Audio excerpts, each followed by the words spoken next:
혹시 여러분은 보이는 게 전부가 아니다라는 말을 들어보신 적 있으신가요? 한 번은 오륜교회에서 다니엘 기도회라는 걸 한대요. 아시죠? 진행하는데 어떤 찬양 인도자가 예배 인도를 하는데 계속 이제 가사를 먼저 모든 걸 다 불러줬나 봐요. 그래서 영상을 보는 사람들이 불편하고 거슬린다. 왜 저렇게 찬양 인도를 하냐. SNS에 그런 사람은 찬양 인도를 안 하는 게 좋겠다. 이 비판이 많았대요. 근데 알고 보니 그 오륜교회에 본당 스크린이 고장이 났던 거예요. 그래서 현장에 있던 성도들은 이 찬양 가사를 모르니까 그 사람들을 배려하기 위해서 가사를 먼저 불러줬던 거라고요. 그리고 그 사실을 이제 뒤늦게 안 사람들이 SNS에 그런 글을 썼대요. 미안합니다. 제가 성급했습니다. 용서해 주세요. 무슨 말이냐면 보이는 게 전부다라고 판단을 한 거죠. 우리는 이렇게 인생을 살면서 때로 눈에 보이는 대로 판단했다가 낭패를 경험할 때가 있죠. 그런데 오늘 본문에서도 보이는 것이 마치 전부인 것처럼 생각하는 사람들이 등장을 합니다. 한번 우리 1절과 2절 말씀 같이 한번 다시 읽어볼게요. 시작. 10사람이 기브아에 와서 사울에게 말하여 이르되 다윗이 광야 앞 하겔라산에 숨지 아니하였나이까 하매 사울이 일어나 십광야에서 다윗을 찾으려고 이스라엘에서 택한 사람 3,000명과 함께 십광야로 내려가서 아멘. 지금 상황을 보니까 다시 사울이 등장을 합니다. 지난주에 등장하지 않았던 사울이. 그리고 10지역의 사람들이 사울에게 가서 이야기했대요. 다윗이 지금 우리 지역에 숨어 있습니다. 여기서 이 10사람들이 누구냐면요. 이전에도 한번 사울에게 다윗을 밀고 한 적이 있던 사람들이에요. 그런데 오늘 또 사울에게 다윗의 위치를 다시 한번 알려주고 있는 거죠. 여러분, 우리가 인생을 살다 보면 사울과 같은 사람을 만나지도 하지만 10지역 사람 같은 이들도 만나게 돼요. 그런데 문제는 이들이 어떤 사람들이냐? 다윗과 같은 유다 지파, 친족이라는 거. 거기다가 이들은 하나님을 믿는다고 말하는, 나는 하나님의 백성이야 라고 말하는 사람들이었던 거죠. 그럼 여러분, 이 10사람들이 왜 다윗을 밀고 했을까요? 왜 사울에게 이렇게 일러 바쳤을까요?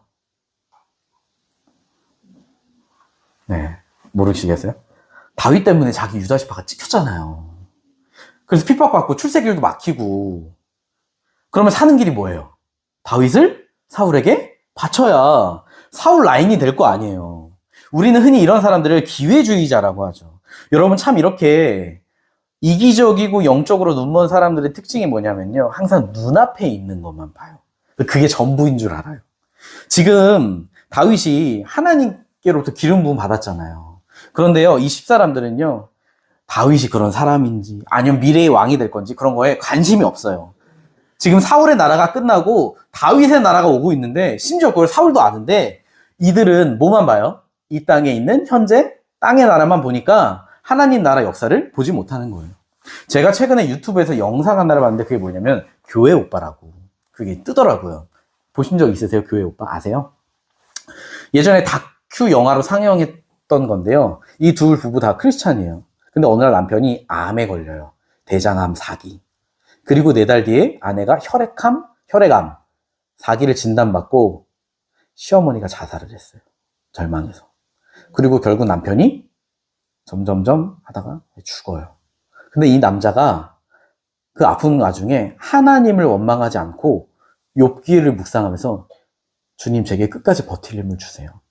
그러면서 아내에게 하는 말이 뭐냐면 슬퍼하지 마. 우리 다시 천국에서 만날 거야. 그리고 이제 남편이 죽고 몇 년이 지나서 한 기독교 프로그램에 이제 아내에게 깜짝 선물로 뭘 했냐면 남편 목소리로 그 AI 음성을 만들어서 편지를 읽어주는데 뭐라고 하냐면 나중에 우리가 천국에서 만나면 내가 꼭 마중 나가서 안아줄게. 고생했다고. 여러분, 이 부부가 암이라는 고통을 겪으면서 죽음 앞에서도 소망을 품었던 게 뭐냐면 천국에서 다시 만나자. 천국의 소망을 가지고 있더라고요. 근데 제가 그걸 보면서 밤에 문득 그런 생각이 드는 게 뭐냐면 그럼 나는 지금 천국의 소망을 가지고 있나? 천국을 소망하며 사나? 아니면 이 땅을 소망하며 사나? 여러분, 우리가 이 세상에 살면 몇 살까지 살 수 있을까요? 우리 형제는 몇 살까지 살 것 같아요, 본인이? 100살까지. 100살까지, 100살. 제가 대학교 공후학번이거든요. 엊그제가 신입생 같은데 벌써 19년이 지났어요, 입학한 지. 10년 후면 제가 거의 50이래요. 여러분, 우리가 이 땅에서 살 때 마치 영원히 살 것처럼 살지만 이 땅에 살면 짧아요. 금방 지나가요. 그럼 여러분께 질문해 볼게요. 여러분은 나중에 죽어서 저 영원한 하나님 나라 천국에서 부활해서 살 거를 믿으시나요? 많은 교인들에게 물어요. 그러면요, 열의 아홉은 다 믿는데요. 근데 그거 아세요? 믿는다고 말은 하는 사람은 많지만 그걸 진짜 믿는 것처럼 사는 사람은 오늘날 많지 않다는 거예요.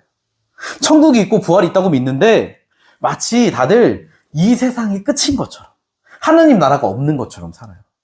그래서 세상 사람들이 살듯이 돈이 우상이 되고 성공이 우상이 되고 자기가 인생의 주인이 되고, 그러니까 눈앞에 있는 것만 쫓으면서 그게 전부인 것처럼 사는 거죠. 자기를 위해. 그래서 저번에 우리 형제 차를 긁었으면서도 증거 없다고 하니까 죄를 뒤집어 씌우는, 그러면서 차에다가는 십자가 달고 다니는 그분의 모습이 사실 요새는 낯설지 않아요. 그분이 아마 교회 가서는 그러시겠죠. 집사님, 권사님, 샬롬, 한 주간 주님 안에 평안하셨어요? 저도 평안했어요. 다른 사람의 마음을 긁어놓고서. 여러분, 오늘날 세상이 교회를 욕하는 이유가 뭘까요? 왜 욕할까요? 이거인 것 같아요. 너희 예수 믿는다면서? 너희 천국 있다고 한다면서? 근데 왜 너희들 천국이 없는 것처럼 사냐? 왜 예수님이 안 계신 것처럼 사냐? 그럼 여러분, 저 세상이 말하는, 아니, 성경에서 말하는 천국을 소망하는 게 뭘까요? 여러분, 이 땅에서 우리가 100년 살아도 저 영원한 천국에 비하면 먼지 같은 시간이잖아요. 그래서 우리가 이 땅에 살 동안 뭘 하냐면 그 땅에 갈 준비를 하는 거예요. 그래서 예수님이 그러셨잖아요. Follow me. 나를 따라와라. 무슨 말이냐? 삶의 방향이 예수님을 닮아가는 거. 닮는 게 뭐예요? 항상 예수님이라면 어떻게 하셨을까? 그래서 예수님이 좋아하시는 거 나도 좋아하고, 예수님이 싫어하시는 거 나도 싫어하고.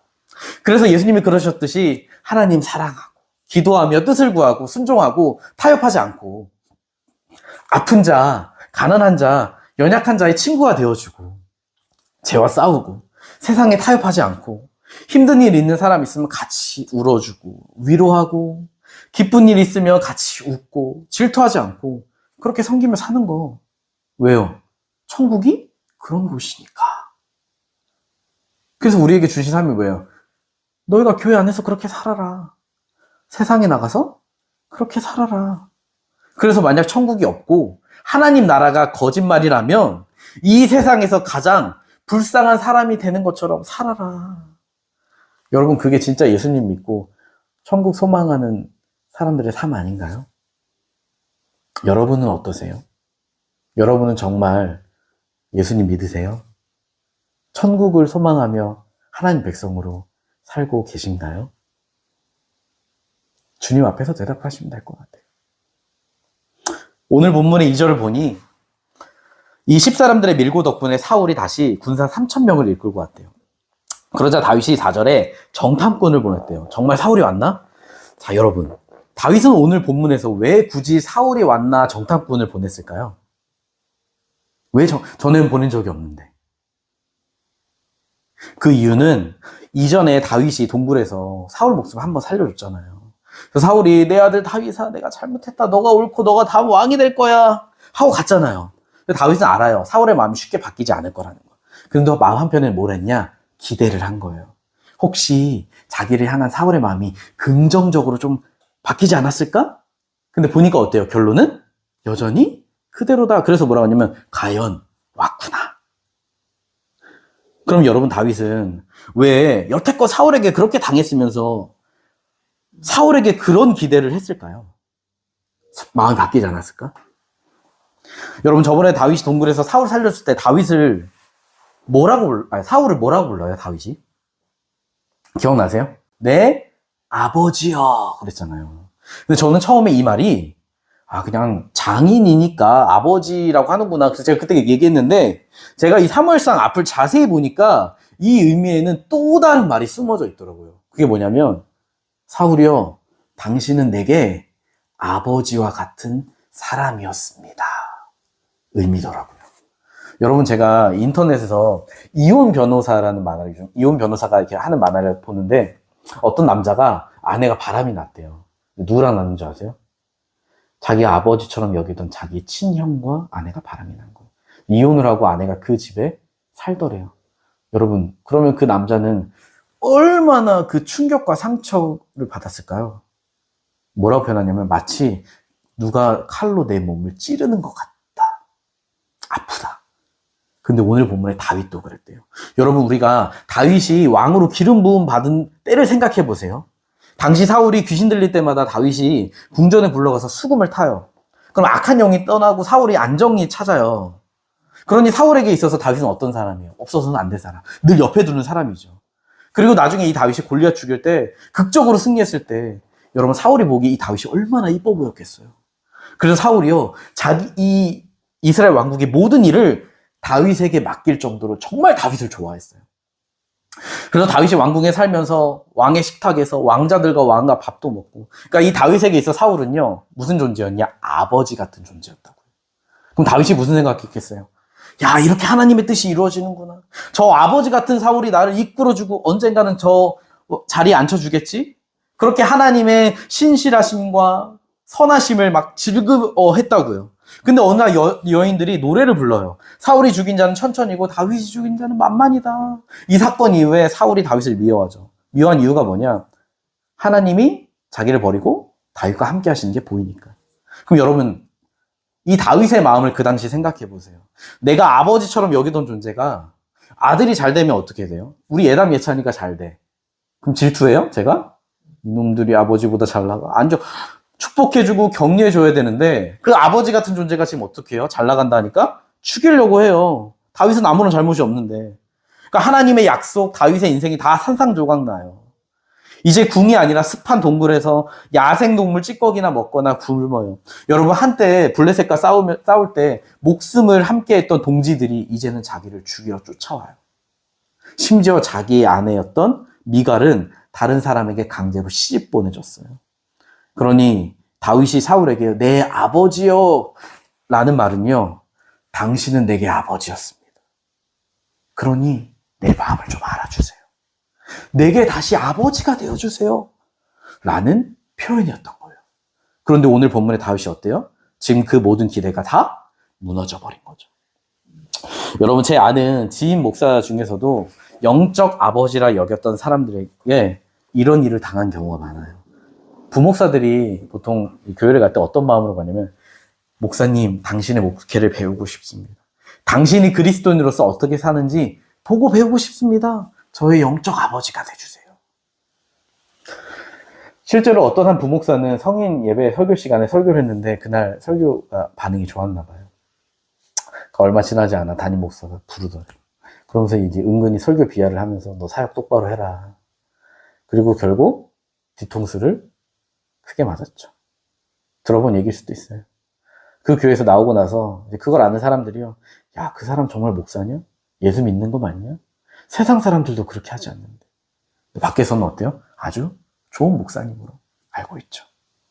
여러분, 오늘날 많은 교회 젊은이들이요, 영적 아버지를 찾아요. 근데 안타깝게도 많은 청년들이 요즘 교회를 떠난대요. 왜 떠나냐? 교회에서 상처받고 분노해서 목자 잃은 양처럼 방황하다가 교회를 막 떠나는 거예요. 떠난 사람들의 이야기를 다 들어보면, 다는 아니지만 뭐라고 하냐, 많은 경우 교회의 목사님들이 우리를 영적 자녀로 여기지 않더라. 그럼 뭐로 여기냐? 자기 목회, 사역의 성공 도구. 그래서 필요하면 쓰고 필요 없으면 버리고. 여러분, 다윗이 전에 동굴에서 사울을 죽일 수 있었는데 왜 옷자락만 베었을까요? 말할 때 하나님께서 기름 부으신 자를 치면 안 된다.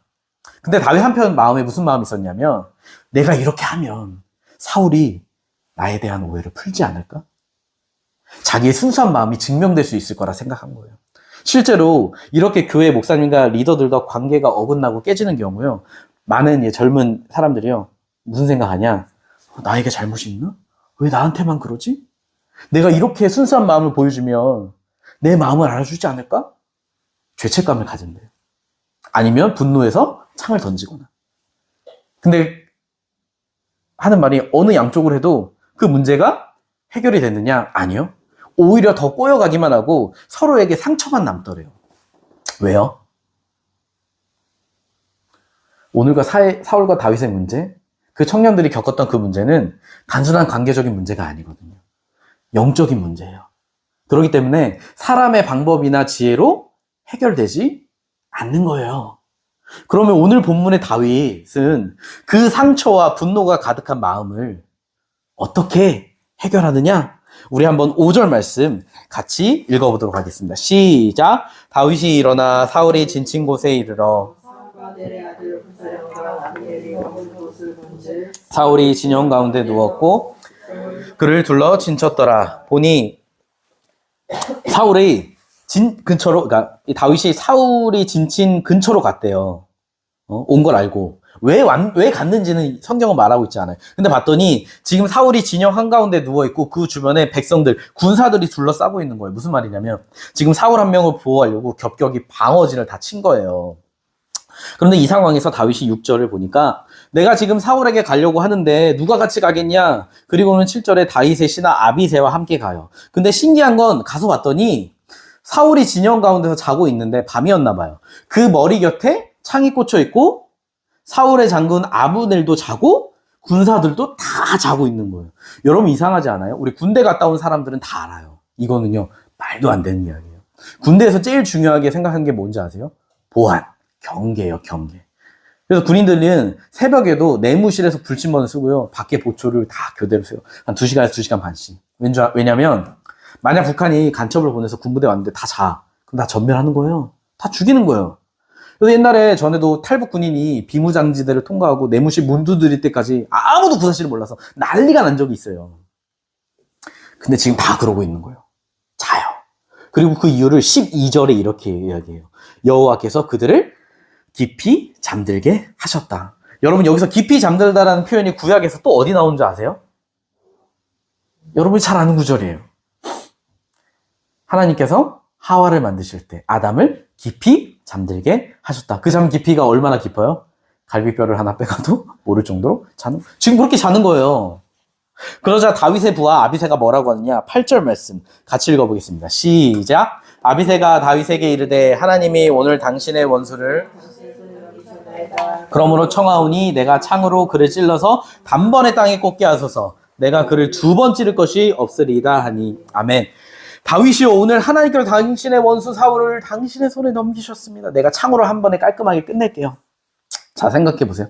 왜 아비새가 이 말을 했을까요? 원래 같으면 다윗과 아비새가요 절대 사울 곁에 올 수가 없어요. 겹겹이 사울을 둘러싸고 있으니까. 근데 사울의 부하도 자고 포초사는 병사도 다 자요. 왜요? 하나님이 다 재우셨거든. 그럼 이건 무슨 기회예요? 누가 봐도 하나님이 주신 기회. 사울을 죽일 수 있는 기회. 그냥 다윗이 고개 한 번만 끄덕이면 사울은 죽는 거예요. 거기다가 지금 사울을 죽일 이유도 타당해요. 저번에 살려줬더니 배은망덕하게 다시 왔어요. 거기다가 여러분 사울 머리 근처에 뭐가 있었어요 아까? 창. 여러분 이 다윗이 창 볼 때 무슨 생각 났을까요? 예전에 다윗이 수군 타면 사울이 뭐를 던졌어요? 창을 던졌잖아요. 자기 죽이려고 했던 거. 여러분 제가 아는 한 지인은요 상사에게 괴롭힘을 많이 당했대요. 그래서 길에서 그 상사가 탔던 같은 종류 차만 봐도 그 괴롭힘 받은 게 생각나서 분노가 올라온대요. 근데 여러분 다윗도 창을 봤을 때 그 생각 들지 않았을까요? 마음이 요동쳤겠죠. 만약 여러분이라면 어떻게 하시겠어요?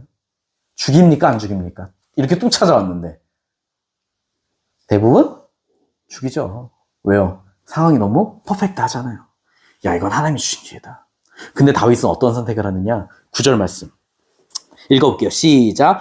다윗이 아비새에게 이르되 죽이지 말라. 누구든지 손을 들어 여호와의 기름 부음 받은 자를 치며 죄가 없겠느냐고. 아멘. 뭐라고 하냐면 하나님이 기름 부음 받은 자를 치면 안 된다. 여러분 이 아비새 입장에서요 진짜 다윗은 깝깝한 사람이에요. 유도리가 없어.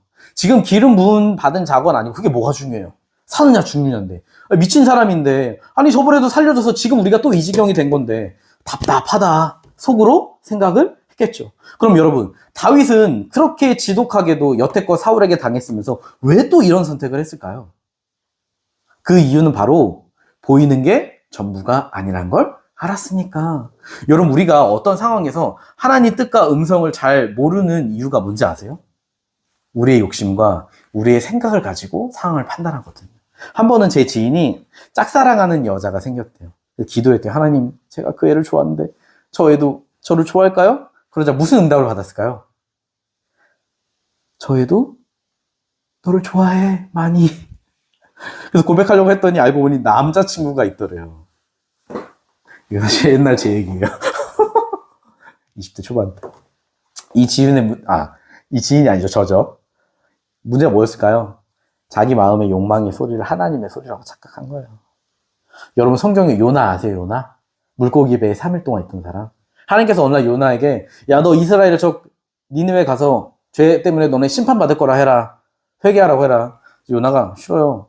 왜 제가 저기 갑니까? 그러면서 하나님 피해 다시스로 도망가야겠다. 그래서 요빠란 항구에 갔더니 마침 다시스로 가는 배가 있네? 여러분 이 당시에는요, 오늘같이 대중교통 배가 많이 있던 시기가 아니에요.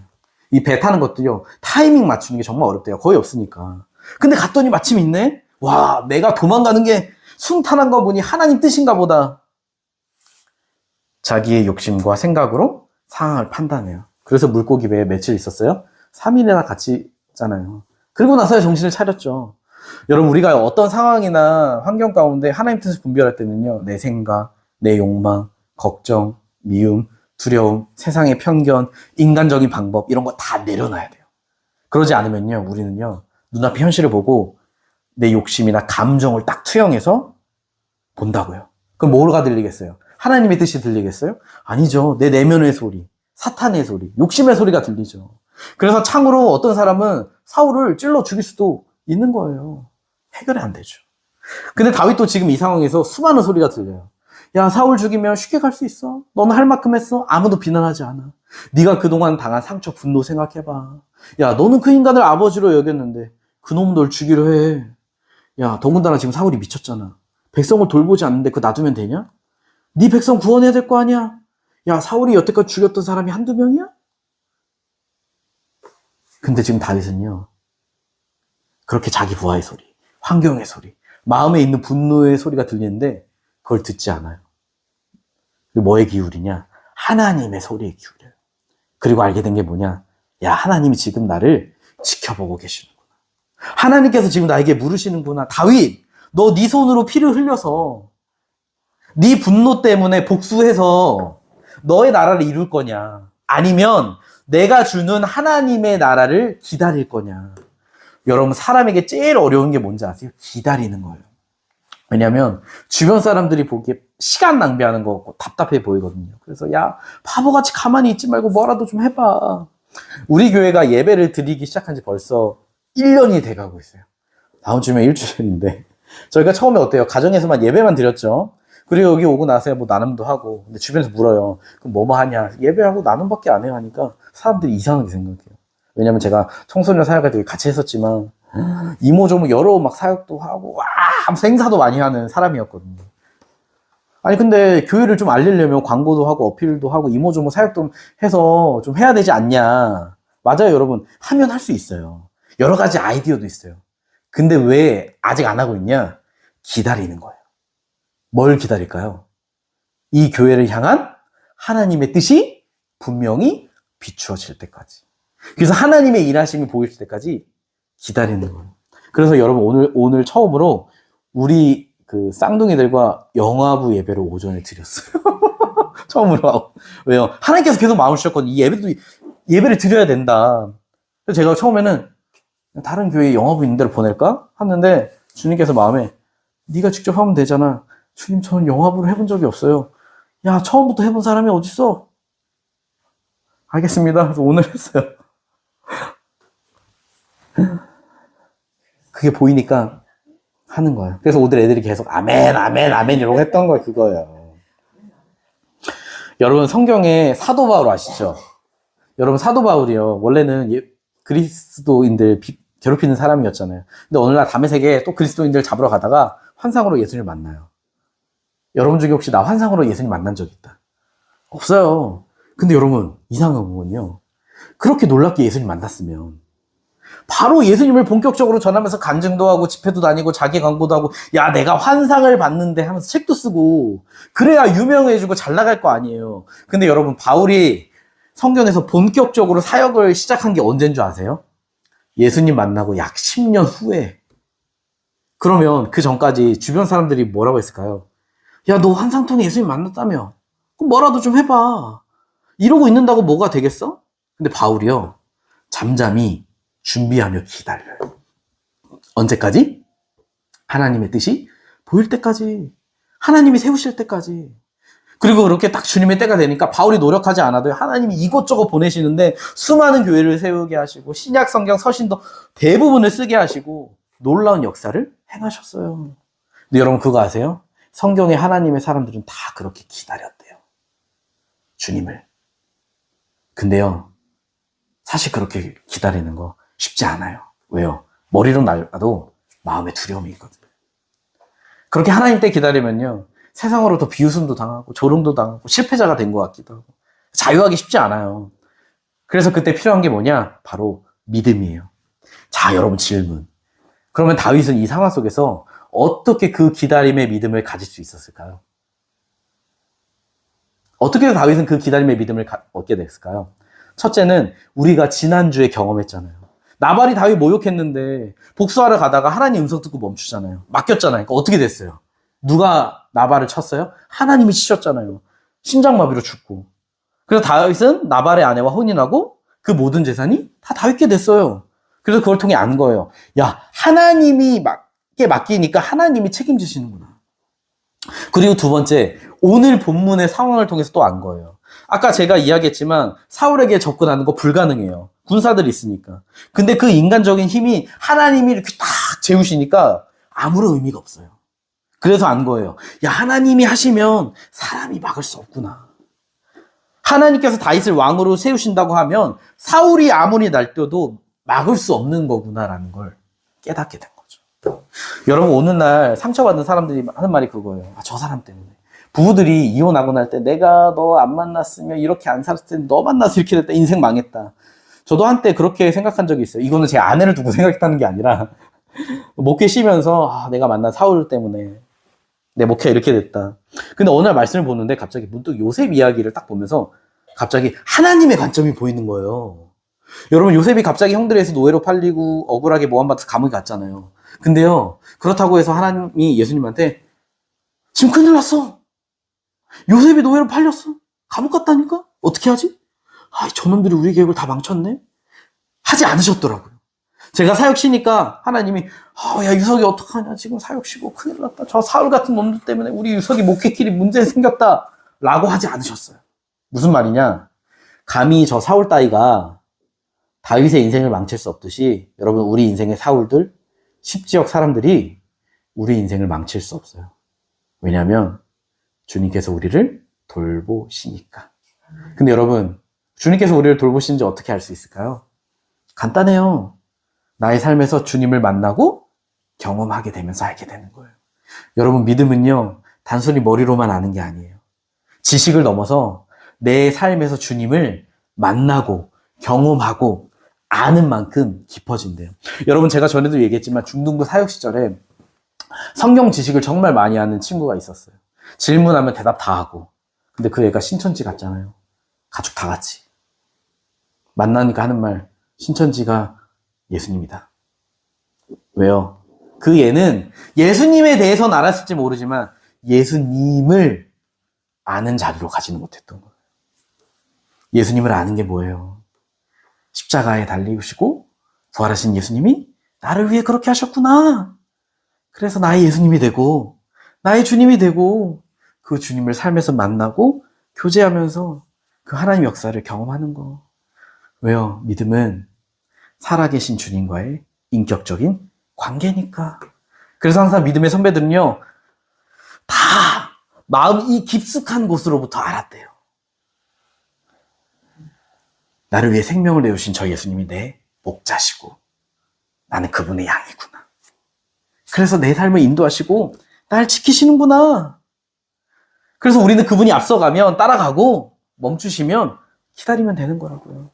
여러분, 제가 지난주에 가난한 목자들은 이 돈이 없어서 양을 공동우리에 맡긴다고 했잖아요. 자, 그러면 그 양들을 다시 데려갈 때 어떻게 데려갈까요? 양들이 막 다 섞여 있는데.